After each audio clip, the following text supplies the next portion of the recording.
Hey, good afternoon, everyone.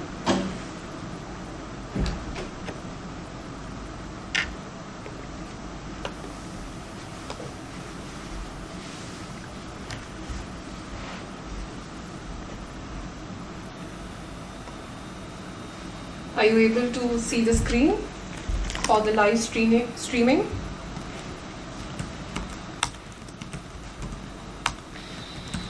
Yes, we are. Okay.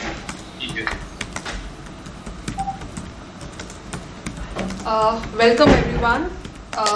This is the second session of home wellness, home office well-being, and today the topic for the session is exercise, lifestyle, and your bones. I deliberately wanted to take up this topic because I feel that it is very, very necessary and important to take care of our bones. So let's go ahead. Bones, as we all know, it's a living, growing tissue, and it protects our organs. For example, the skull bone protects the brain, the rib cage protects the lungs and the heart, and because of bones, we are able to move. And it's because of the bones and the skeletal system that our body has a framework and a support. Without bones, we are not existing. Let's come to the common lifestyle problems that affect our bone health. So, can anyone say which are the lifestyle habits that affect a bone health? Can anyone guess? Exercising? Obviously, yes. Maybe sitting and standing. Yes, the postures, yes. Sure. Eating and drinking habits. Eating and drinking habits, of course. Okay, yes. So the most common lifestyle habits that are affecting our bone health is obviously staying most of the time indoors and having lack of vitamin D in our diet, and obviously because of them the bones get brittle. Smoking and tobacco consumption are again said to have an inverse relationship with bone health. Apart from this, lack of nutrition in the diet, for example, calcium and protein, depleted diets obviously affect our bones, and regular consumption of alcohol definitely affect our bones. It is said that more than 2 drinks regularly will deteriorate our bone cells. The very, very common thing is a sedentary lifestyle. So sedentary lifestyle, lack of exercising, eating mindlessly is affecting our bones. Now these were some controllable factors that we can control, that are within our range. But there are certain uncontrolled risk factors that we can't control. So one of them is a hereditary. Shorter people have shorter kids. Maybe people with long bones have longer kids. So hereditary is one thing. Second factor is, which is beyond our control, is our age. As we age, the bones will deteriorate, they will break down, they will degenerate. And the next factor is gender. We lost the sound, it looks like. You have been unmuted. I'm unmuting you.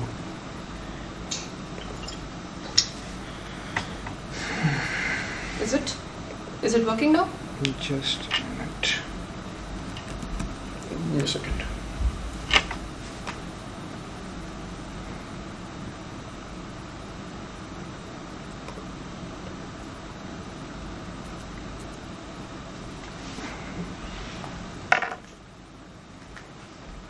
Am I audible?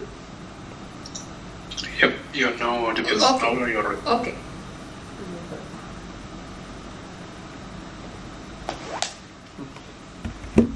Put it in the presentation.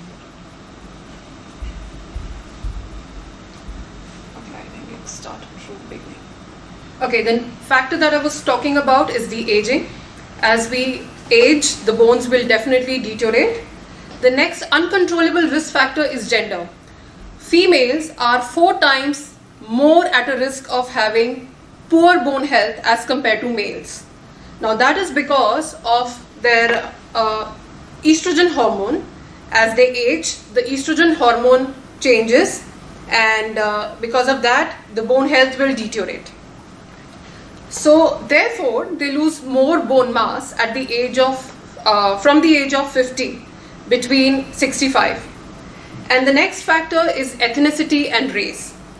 White people and Native Americans have said to have more poor bone health as compared to Americans, African American population, and this is known worldwide and we cannot change it.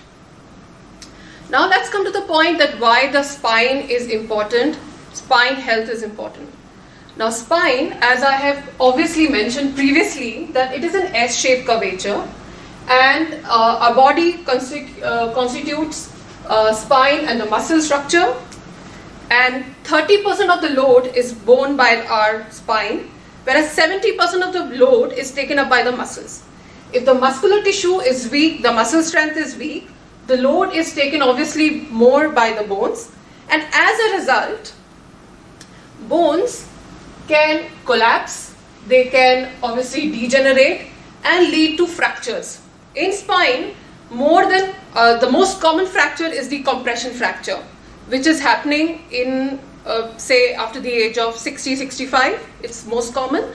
And the another problem that is most common because of poor spine health is the disc problem.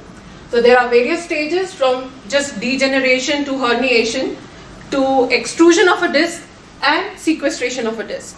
So it's different stages, but the crust is that our spine should be healthy in terms of our bones, in terms of our muscles, and in terms of our disc.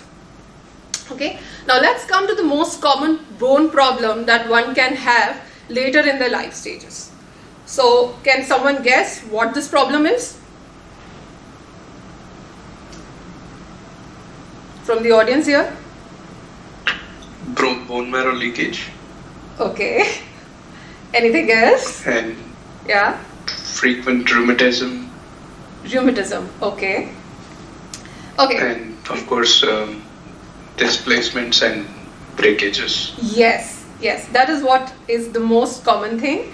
So the common umbrella term given to this problem is called osteoporosis.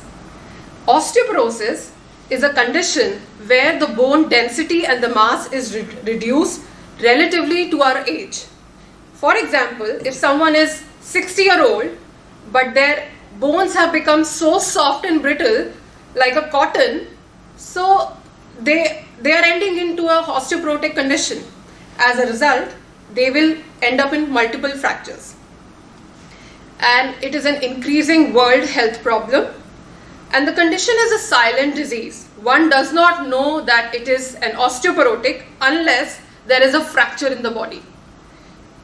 The bone is depleting every day. I do not know if I have it or not until I get it checked voluntarily. But it is a silent disease until and unless the clinical symptom of a fracture does not happen. Then, obviously, it is a systematic disease. It can affect any bone in the body. And the clinical features is that the bone is deranged. There are several mini structures that are distorted, and there are risk of fractures, which we obviously hear. So in this picture here, if one can see the bone mass, it's a cut section, the bone mass or in the bone density is compact. And here in the second picture, it shows loosening of the bone. So here the bone is more like a sponge now. So any weight, any bone, any pressure can derange it. Now another common clinical feature one can see because of this deranged bone is a persistent dull ache, unexplained back pain. Okay, there can be a back pain in the neck area, back area, complete back area, points, side points, going up. So it is a tender area. One touches and then there is a pain. Sometimes there is a pain in the hip. So it is an unexplained, persistent, dull ache pain. Another feature in the spine is the loss of height. If someone had noticed that grandparents, as they age, they get shorter in their heights.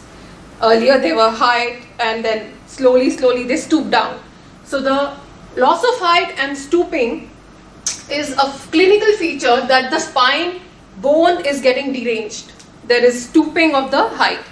As a result, the matrix, again the density of the bone has changed. Now these people are really susceptible to fractures. The most common site of fractures are the spine. Obviously, I told you about the compression fracture, and the hip, which is very common in an elderly female, and in wrist. In Sweden, 70,000 fractures are registered every year, and the most common fracture is wrist, followed by spine and hip. Okay, so female individuals who are staying alone have to be really cautious, even men obviously. Now, why I had discussed this topic today is that at an age, like obviously I think I can guess that most of us are between the age group from 25 to 45 or 50, and this is the time that we can store or prevent this bone loss from our body, so that in near future we end up having a good spine and bone health. So I can show you a graph here. This shows the bone mass and the age on the x and the y axis respectively. As a child, the bone mass begins to grow, the bone grows. As an adult, from the age of 20 to 40 degree, the bone density and the bone mass is maximum. But after 40, it starts deteriorating, and at the age of 65 and beyond, more chances of fractures can occur.